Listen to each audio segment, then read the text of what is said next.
Shalom, great men of Yahweh.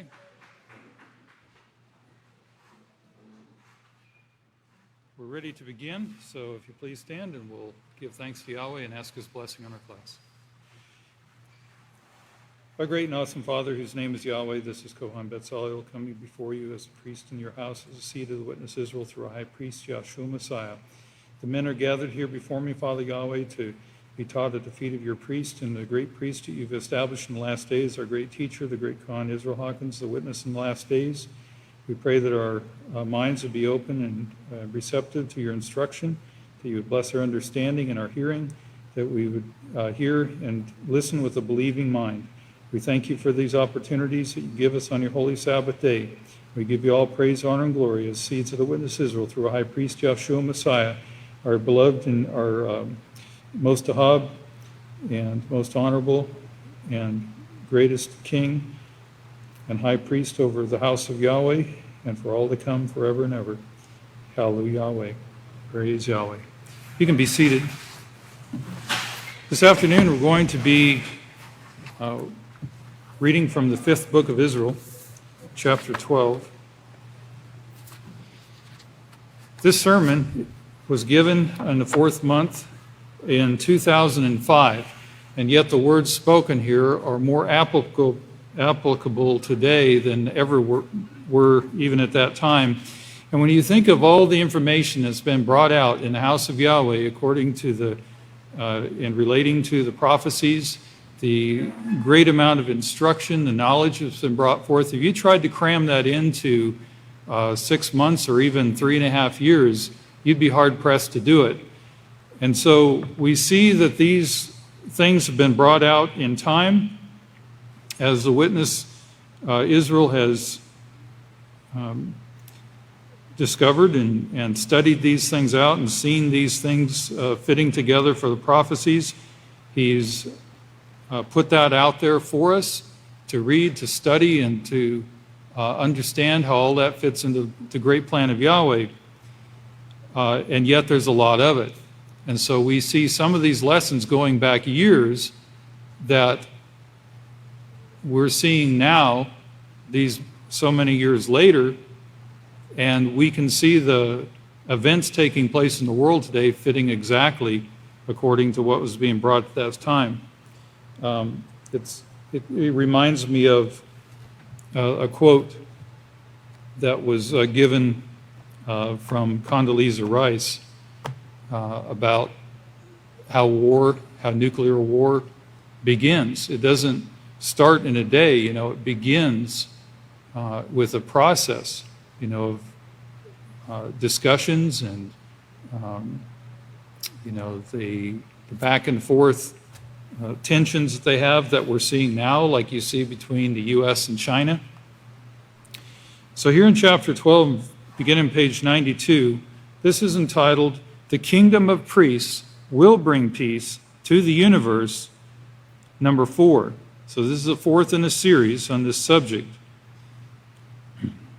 Also included in this title is the meaning of the word priest and their priestly duties. And so on this Feast of Unleavened Bread and a special evening service, Pastor brought us this message that you will find as I go into this afternoon. You're going to see it makes a lot more sense today in the context of what we're experiencing today, even this very day, in seeing how the priesthood is being broadened in our perception. It's always been there in front of us, but now we're seeing it to come out more fully. Now, it's worth noting in the beginning of this sermon, there was something that occurred at that time in the announcements where a word was misspoken or mispronounced or something, and it brought to mind in the mind of the listener something different than what was intended. And it was different in the way that it would be embarrassing or that it would be inappropriate to be spoken that way in mixed company. And like I brought out before, the reason, there's certain things about a person that are normally kept private, that in the sense of what is modest, what is respectful to a person and their person, their physical self, has been private. Now, we're seeing the peak of sin in these last days, so some of these things aren't so private in public anymore. But that's why we have doors on bathrooms. That's why we knock before entering. That's why we don't trespass. Okay, that's why we know the difference between appropriate touch and inappropriate touch. And this is all to protect the individual. The reason these things get under our skin sometimes is because we have a reasonable expectation of privacy. And when that's violated, it makes us feel uncomfortable because it's tapping into some of our deep-seated emotions, things that are normally considered something you would keep to yourself or private. And when they're displayed openly or publicly, that can cause an emotional response. Sometimes it's a blush of the face, it's a reaction of embarrassment, and sometimes even a smirk or a smile or a laugh, an uncomfortable laugh. Well, in this case, Pastor points this out, and he's explaining to us that we need to have minds that are pure like Yeshua, that even when mistakes occur, we don't get into our minds the thought of sin.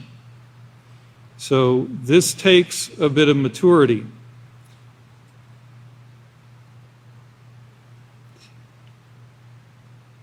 I know they've been trained, our minds have been trained, in lustful and covetous ways our entire lives. But now it's time to come out of this stupid world. And so what we're coming out of is this world's way of thinking and behavior. Sometimes things seem funny at the moment or humorous because, I never expected to hear that from the house of Yahweh. And we might let out an uncomfortable chuckle. But as our knowledge and understanding grows, we need to be able to be quick to catch these things and recognize that this is not something to show any sign of acceptance or humor or mockery or any such thing, because that's an example to our young ones who are still learning and growing in their maturity and self-control. I honestly believe that we as adults, if we will demonstrate by our actions and through our behavior the maturity and the spiritual maturity and the self-control, the mental maturity that we develop through practicing the peaceful solution, I honestly believe that if we demonstrate that before others, between ourselves, and in the presence of others, it will set a standard of perfection before the children for them to follow, and they will follow in that way. And once you've been around this earth, in this life for a while, once you've achieved a certain age, such as myself, where my memory goes back, over 50 years, and you see the advancement of sin, and Pastor sees this better than anyone, he's seen it all. You can see where we've come to and from where we came from. There used to be a greater respect for authority. There used to be a greater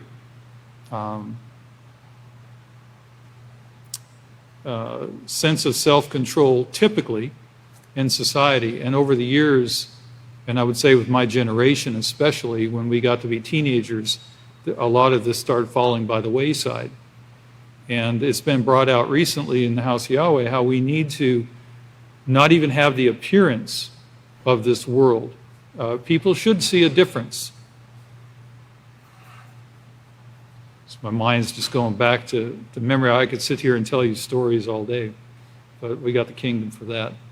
But you need to understand, in Yahweh's priesthood, Yahweh has in many cases worked with us before we even became priests, and now we recall these things with understanding, and it has lessons to us in life. And so when you seek the priest, you will also be seeking the advantage of this insight that Yahweh grants to them. We are held responsible for the thoughts that we think, thoughts that can get you burned in hell. Yeshua talked about this, just thinking of illegal lust, which apparently this misread or miswritten announcement brought to your mind. Anyway, it just gives you something to work on. And as is pointed out later in this sermon, these are things that we have to consciously prepare our minds for and plan for. Do you remember in the Peaceful Solution it says to expect disrespect, meaning that you know that not everyone has been taught the Peaceful Solution, nor have they developed this perfect ability to have respect in all situations. So you can expect or recognize the likelihood that you're going to encounter disrespect in your interactions with others on a daily or weekly basis. And so knowing this is coming your way, you consciously prepare in your mind in advance how you're going to behave. And you think back to experiences you've already had with disrespect, either towards yourself or from yourself to others. How that situation worked out and how you would choose to do it differently. And then setting in your mind to do it correctly the next time. And some of you know that, in dealing with me, I've stopped and said, excuse me, wait a minute, let me do that again. Let me say that again. And I've repeated it to you correctly. See, so I'm demonstrating to you how I'm overcoming this. And that's an example to you how you can overcome and how you can improve and grow in your ability to perform this law. Another thing you need to work on is holding up for the word. And so when we do these things and when we practice what we've been taught, like it says over here on the banner, learn what to teach and then practice what you've been taught, that is upholding the word of Yahweh. And the best way to do that is through your example. And when we don't do that, then we stand in the position of a denier. And none of us want to be in that position.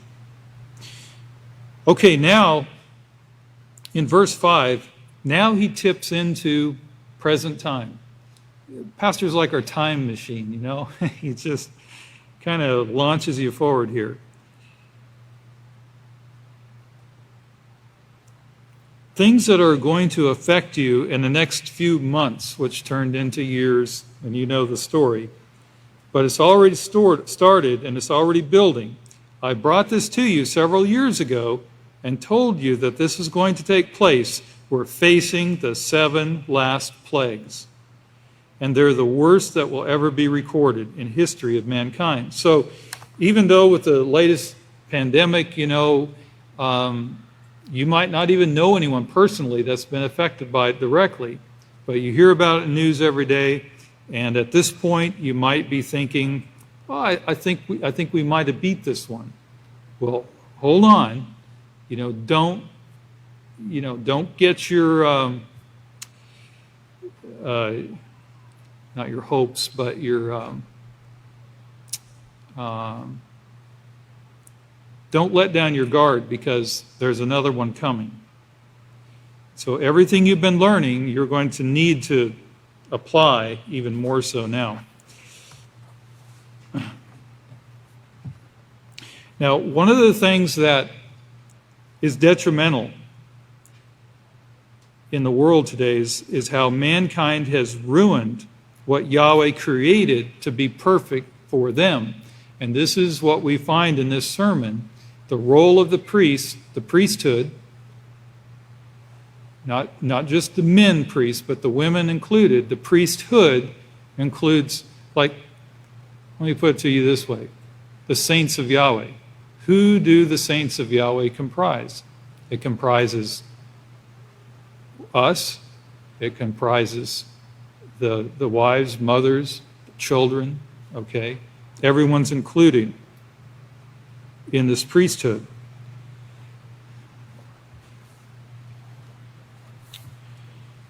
So it's up to us to guard. Now, what are we guarding from? Well, one of the things that science has learned how to do is manipulate our food supply. Why did they do this? Well, why not? Whatever you can do faster, more profitably, surely that's got to be better. And they can sell it to you by saying, we'll even make it better for you, or more healthy, or have more of this nutrient. But what it's called is genetic modification. The genes or the genetics in a substance is the instructions that make that substance what it is. Now, they are genetically modifying these organisms, the microorganisms that Yahweh created in the beginning, remember, in Genesis, perfect. Notice, what mankind doing is modifying. He's not creating, but he's altering what Yahweh created to be perfect. You see the manipulation, and this is why we have these negative results. Yahweh had already put these things to the test, and he knew what would work in perfect balance for the benefit of mankind, and mankind, of course, being created for the purpose of being Yahweh's sons and daughters and ruling, that is, teaching, guiding, instructing, living by the perfect laws of Yahweh as a benefit to everyone, themselves and everyone around them.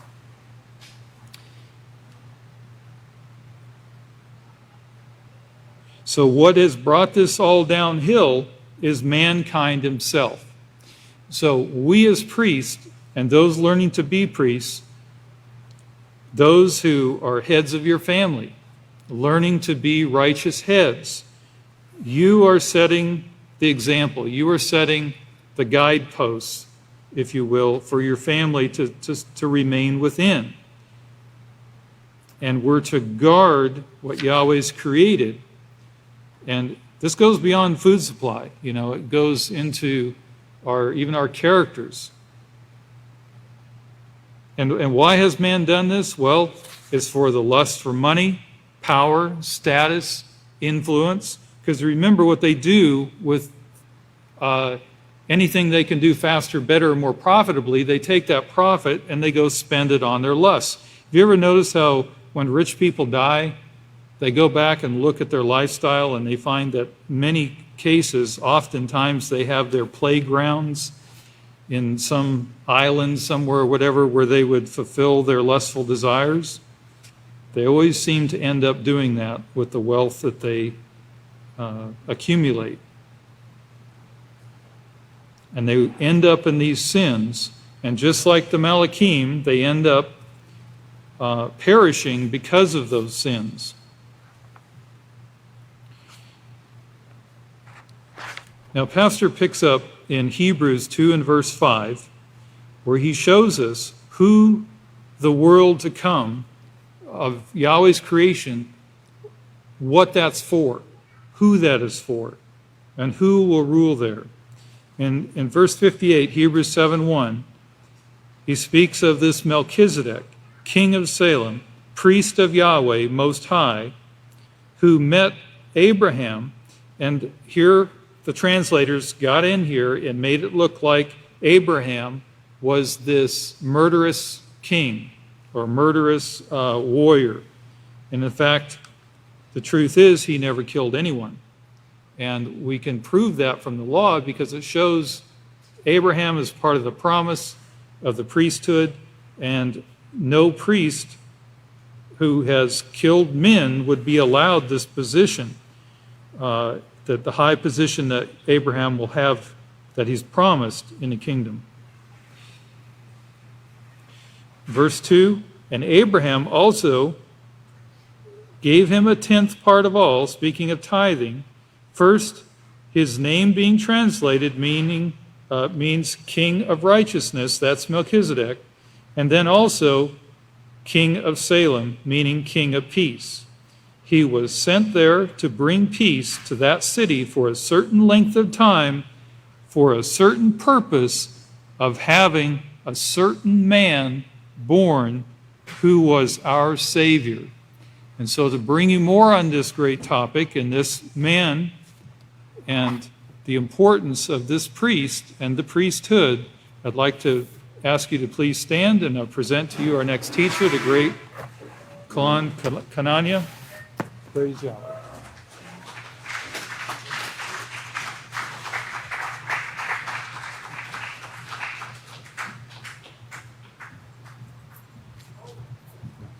Praise Yahweh, please be seated.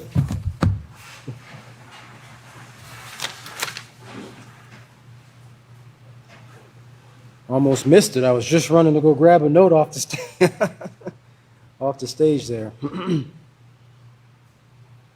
right.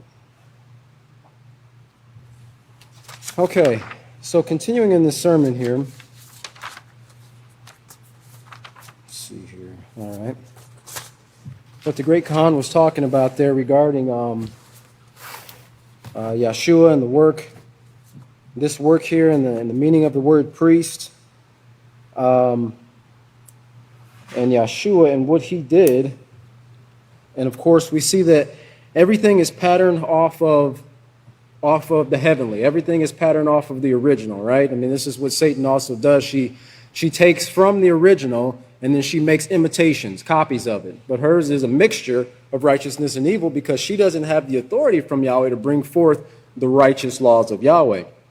And so Yahweh said that I will set up a house, a kingdom, I will establish it, and it will be based 100% according to my laws. And in that kingdom, there will be righteous teachers, there will be priests, there will be ministers who actually stand for the laws of Yahweh, who don't give in to bribes, who don't aren't swayed by persuasion of family or wealth or anything like that. And I'll set them up as my priests and my kings and so forth, and they'll prove themselves that they won't go to the right hand or to the left in this, and they'll be proving themselves not only to Yahweh but to the entire universe. And then, of course, by the time we get out there, they will trust us because remember, I call heaven and earth, as Deuteronomy 30 says, as witness before you. So by the time we go out there and start taking ownership or rulership or governorship or servitude or however you want to word it, they will know that we are trustworthy, okay, because we're proving ourselves right now. And we'll continue to prove ourselves. Don't forget, we've got 1,000-year millennia to go through in training people and guiding them and cleaning the earth back up. The earth is going to be a complete mess. I think about of all the bombs and all the destruction, and I remember traveling up to Wichita Falls once, and I seen an area that I thought it was destroyed because of fire. Turns out it was a result of fracking, and it was just a huge section of land that the root system of the trees and everything were completely contaminated to where you drive and then you have all these nice green trees, and then boom, it's just this brown brush there, and I come to find out it was fracking. And to me, it made me think about just a tiny bit of the destruction that's going to take place with the trees and how they're going to be destroyed. If you've looked at the hurricanes or the aftermath of these EF3 or EF5 tornadoes that go through these towns, and it just is stuff just strewn all over the place. This is what we're going to have to work in cleaning up and restoring, also in restoring or putting into the minds of people the laws of Yahweh. But let's look a little forward here to let's look to verse 61 here, because Pastor's going on here and he's talking about those who remain alive, and talking about the definition of this word clouds, when he talks about the clouds and coming in the clouds, and he's explaining to us what this means, not so much like a rain cloud, but a cloud of witnesses, a cloud of people. And of course, don't forget, we're also along with the witness, witnessing the things that are taking place and unfolding in this time period. Remember what we were asked to do, right?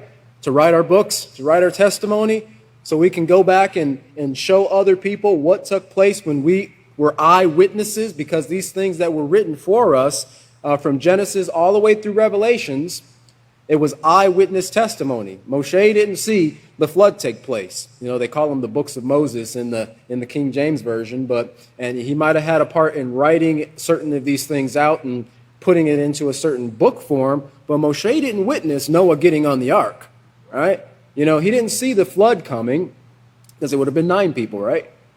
You know, and recede.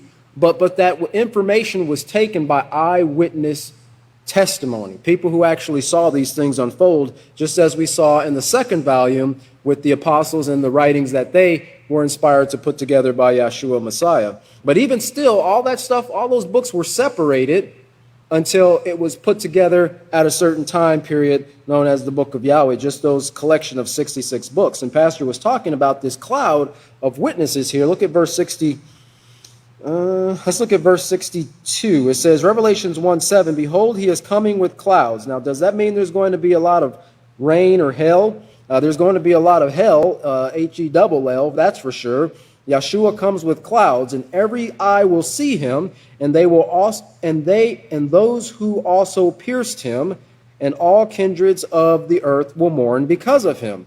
Those who pierced him will not be resurrected until the last part of the millennium.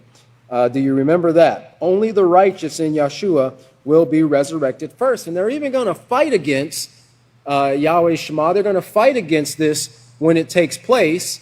You know, when they see these things unfolding, they're going to even try to shoot nuclear missiles at Yahweh Shema, you know, as if this is going to destroy it. It's kind of like, you know, flicking a piece of a sand at a 4-inch steel wall, right? You know, it's not going to do anything.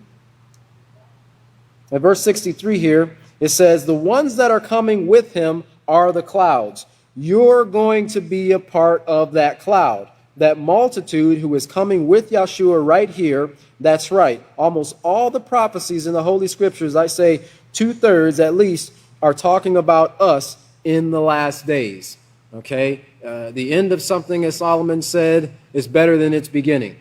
Right? And we're coming to this point at the end. Everything that was started all the way in Genesis was working up towards and bringing this plan to completion, or as some say, fruition, to where we are right now in the last days, or the last time period of mankind being able to destroy all life from the face of the earth. I have a copy here. I don't have my actual book, so if anybody knows which page we're on, this doesn't show the page here. 96? Okay, page 96. Yeah, I had to quick make a copy here because I had to run out of the house. So, but we're on page 96. Huh?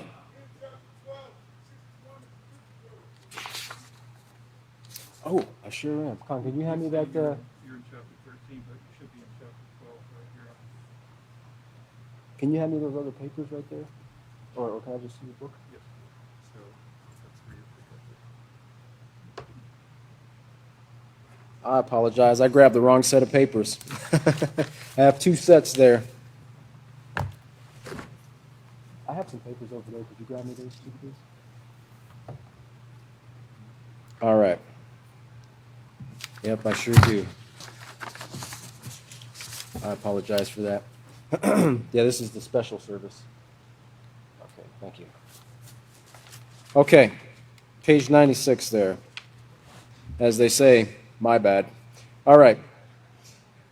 So let's look here at, oh, this is great, yeah. Look at verse 62 here.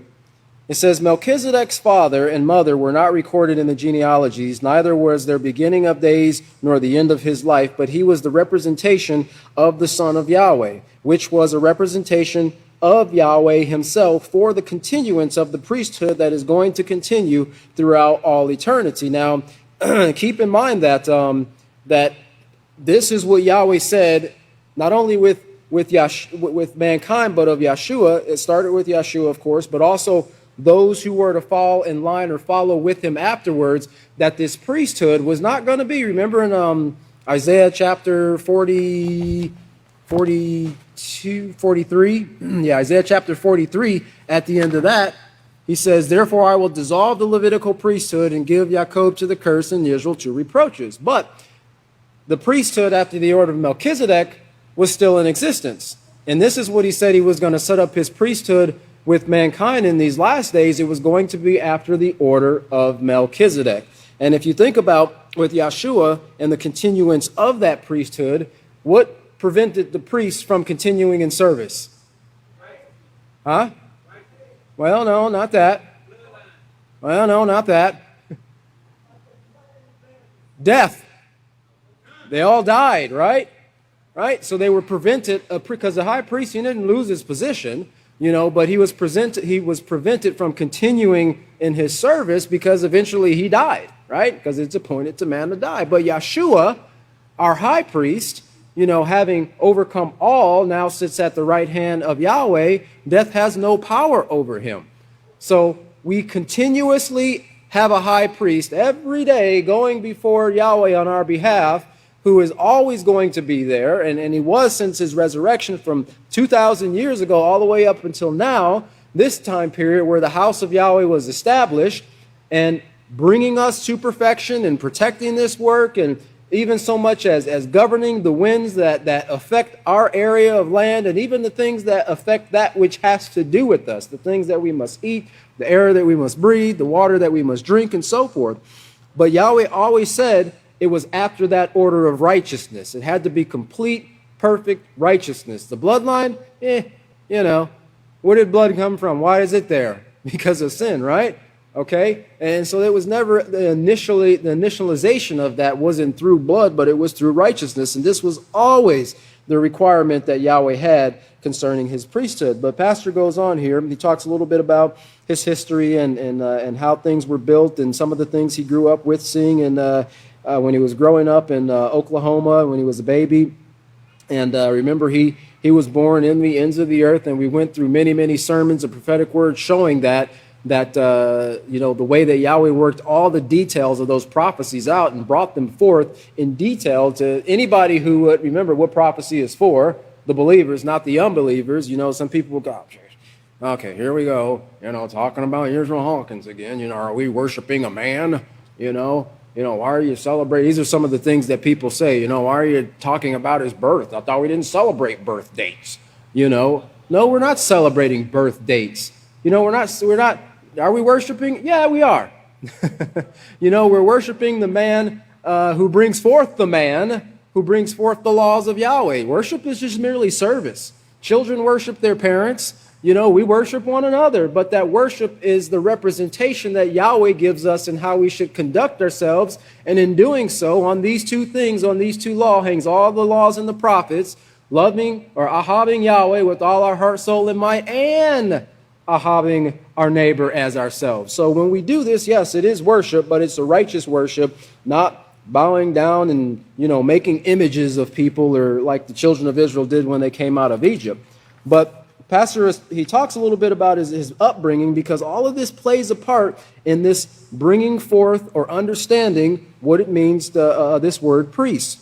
And look in verse 71, he says, if you add to what Kahan Yehuda brought, then that will help your faith. It was something of a miracle that a 1-year-old could say that when he gave the name Buffalo Bill. Look at verse 72. Anyway, you are to receive a kingdom. We are the remnant of that kingdom. This word priest means heirs. It refers to one who offers sacrifice. That's what the priests do. They offer sacrifice. We're offering it to you right now. Sacrifice that is holy to Yahweh.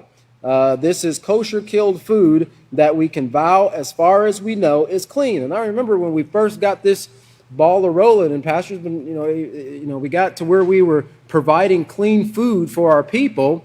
And I remember when we were living back up in Ohio and trying to get as much as you can in between Passover to last you to Pentecost, and taking back home with you, the little balls of meat and so forth, and then getting as much as you can between Pentecost to last you to Tabernacles, and then not having it. If you run out too soon, heavens forbid, I mean, every time you pass a sign with a burger on it, you're drooling on yourself because, we had come out. Yahweh had already started bringing us out of the world, that process of coming out from the world because of the contamination of the meat from the mad cow. When they had started burning these cows, which was a consequence of feeding the dead cows and other dead animals to cattle to fatten them up. So why? So they can get more money at the market. Remember what Jacob said in chapter 4, verse 1. What is it that causes these wars? It's the lust. And when you think of a war, it's not limited to the shooting of a missile or the dropping of the bomb. When a person is sick, they have war in their body, right? Their immune system is fighting for them continuously to just try to keep them alive from the silly decisions that they made. But really, they're not guilty so much of their decisions as much as the system is, who taught them to reject the laws of Yahweh and showing them that it is not important to keep those old Jewish laws, as they like to spit when they say it. But this all ties into this word of priest, because what does Yahweh say he's preparing here in Exodus 19, verse 5 and 6? A priesthood, a kingdom of priests. If you will keep my laws, you will be a kingdom of priests. So he says here in verse 74, look back to verse 73. He says, priests are to feed the meat in due season. That's their job. That will always be the priest's job, to give food, whether it be physical food or spiritual food in due season. But it refers to the one who offers sacrifice and has the charge of things pertaining thereto and is used. Did you get that?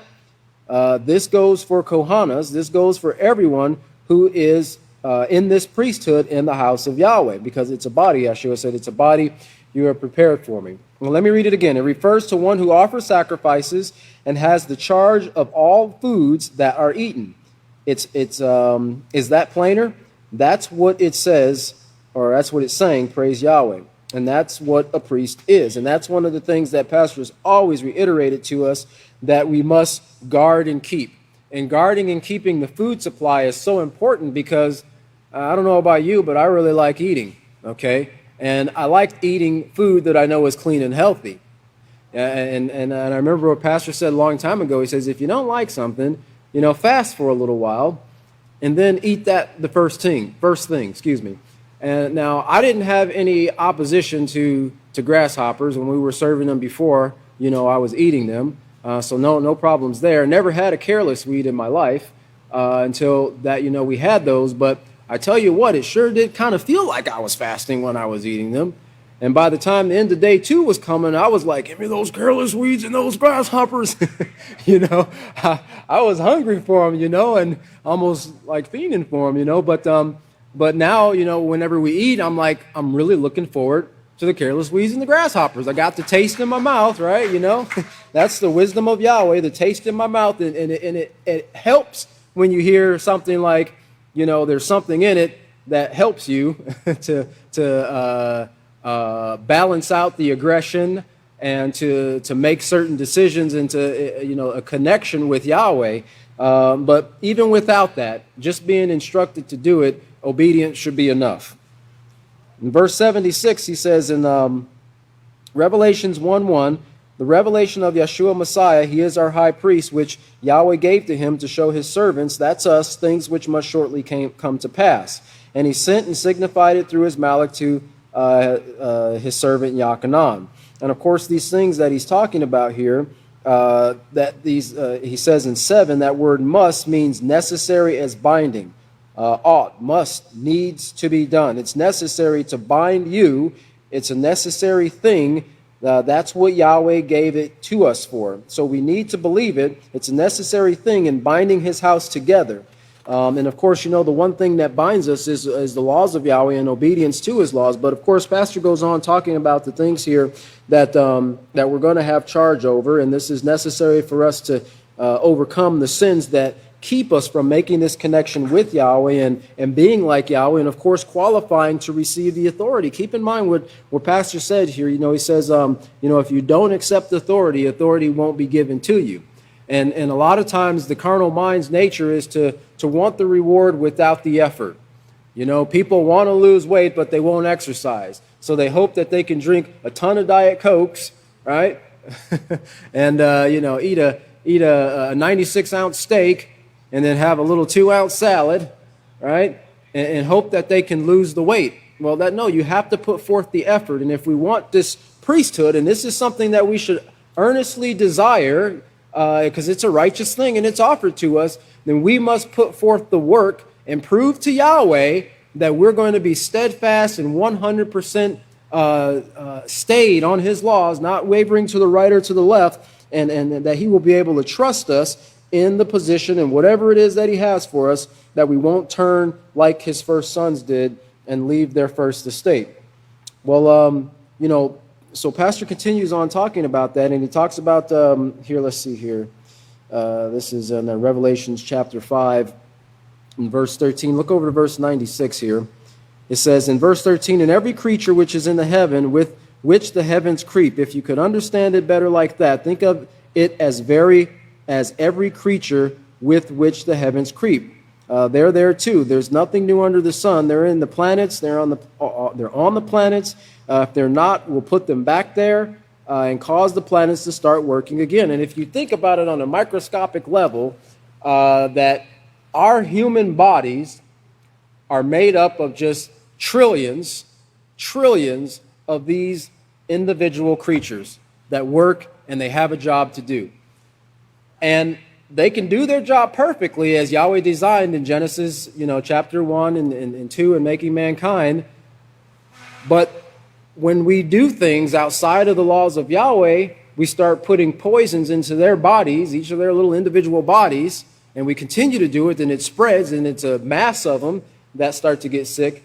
They're not able to do their job anymore. And that's when we start to see the sickness coming forth from us. This is also what we have to guard and keep. Every little microscopic organism has to be of great value in our sight. It is with Yahweh. Yahweh took great care in creating that thing and its body and its life and it enjoying life and eating food and having fun with its mate and so forth. Everything is there to have joy and to be a blessing to something else. And we have to show Yahweh that we will not start lusting after something or go astray and become that unprofitable servant. And so, these creeping things that he's talking about here in 96, we have to show we're trusted with that. Let's look over to, he talks about a little bit about lye soap there on 104, because, of course, mankind has gotten to the point where everything's antibacterial, microban coated, and things like that. And, of course, those things kill off the beneficial bacteria or the beneficial bugs that Yahweh said is necessary for us to have a healthy life. You think about our bodies and how they're made. Now, when a person goes and gets a vaccination for a virus or a disease, essentially they're just getting stuck with a dormant or, dead virus cells of that particular thing, right? But is it the actual virus that strengthens the immune system? No, it's the immune system that does its job, okay? So, it's able to protect us if we just continually feed it what it needs. We don't need to put drugs and chemicals in there. Yeah, Yahweh made us perfect if we will just believe and trust in him. But that's what we see with the world, the pharmaceutical industry. They don't trust Yahweh. They don't trust what he's given for mankind in his body's ability to keep itself healthy. And then the foods, the clean, healthy foods, and the activities that Leviticus 18 warn us against, that if we will stay away from certain things and only eat and participate in clean, healthy activities, then we won't be sick. We won't come down with diseases. We won't get viruses. We won't have to shut the economy down because, everybody's just spreading diseases all over the place. But Yahweh says this must be. Nothing that they purpose to do will be withheld from them, because this picture has to be completely and without a shadow of a doubt painted into their minds what sin brings. Well, Pastor says, let's look here in verse 107. He says, back to verse 106 here before we close. He says, everything will be put under the priest. The priests are going to guard. They're set in charge of guarding the food, the basic things of life. That's what a priest is, a guard of the basic things of life. He's not to guard the Ferris wheels and the make-believes, but to guard the basic things. That's what a priest does, and that's what you're supposed to do too. Hold up for these laws, be a part of them, use them, make them a part of you. Stand up for them with everyone. Don't be afraid to tell people of these things. Praise Yahweh. Don't be afraid to tell them, yes, mad cow disease is spreading. We know it. Syphilis and all kinds of sexually transmitted diseases are spreading. Those alone could wipe out mankind. Mad cow disease can wipe out mankind. They just had to slaughter a bunch of fish with the whirling disease, as if killing that little group of fish is going to stop it and clean it up. He said, dream on. Tell this to anyone you talk to. It's a great way to get their attention. If you got a booklet, you can show them. We're going to have some booklets out here really soon. We have some in newsletters now. And keep in mind before we close, or as we close here, something I wanted to just remind you and bring back to your attention there in Deuteronomy 6:25, which I know we have it all memorized, but just want to read it here in closing again. Because back in 2, it talks about the reverence of Yahweh. In 6, he says, "And these laws I command you must be in your heart." In verse 25, he says, "And it will be our righteousness if we observe to do all this law before Yahweh our Father as he has commanded us." And that is a point I want you to remember, because remember what Pastor said not too long ago. He says, when you create something, it belongs to you, right? Now, we didn't create the laws, but we actually bring forth righteousness of our own, the works of our hands and the words of our mouths. And Yahweh says here, this is actually going to be our righteousness. It's something that's attributed and accounted to. It's our characteristic feature accounted to us when we practice these laws. So yes, each and every individual here can be righteous and holy and perfect like Yahweh if we will just take these things that are being taught to us and put them to work every day in our lives. Praise Yahweh. So we'll stop there. We'll stop there. Please stand.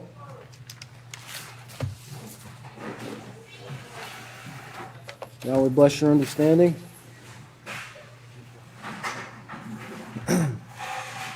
Father Yahweh, this is servant in your house, Kalan Kananya, asking to come before you with the great priests, the deacons, the brothers, all seeds of the witness Israel Hawkins, all gathered here in unity with you, the body of priests in your great house, being seed of the witness Israel Hawkins, and through our high priest and Savior, Yeshua Messiah. We do thank you, Father Yahweh, for this day, this afternoon, and this class, and rehearsing the words of our pastor and overseer from 2005, Passover. And pray, Father, that you will help us to remember the information that was presented, Father, and to go back and rehearse the sermon and to meditate on these laws and to set our minds in advance to practice righteousness and to not allow ourselves to be distracted by the deception that Satan puts out there to turn our minds and our hearts away from your kingdom, as Yeshua said to us in Matthew 6:33, to seek first this kingdom. And you told us in Deuteronomy 12:5 to seek the place you have chosen to establish your name. So I do pray that you'll be with each and every one of us, Father Yahweh, and show us where we need to make improvements and correct us and help us to see, to remove the spots off of our face, the wrinkles out of our garments and so forth, Father Yahweh, so that we can become perfect and holy just like you